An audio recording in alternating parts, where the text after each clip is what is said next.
Hello guys, welcome back to my YouTube channel Enable Website Design.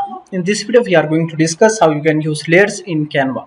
So first of all I can go here and type canva.com, and now let me upload image file from here,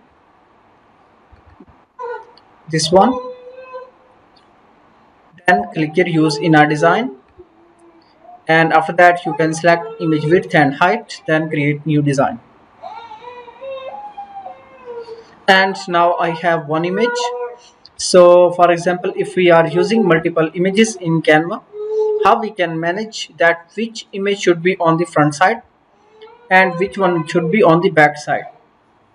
For example, if I add another image, this one, so now I want back image should be on the front side and front image should go on the back side.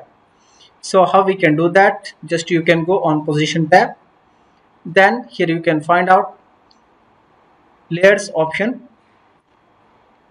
You can simply drag that. So guys, now here you can see now images on the back side, and if I reduce the size, and now here you can see both images in clear form.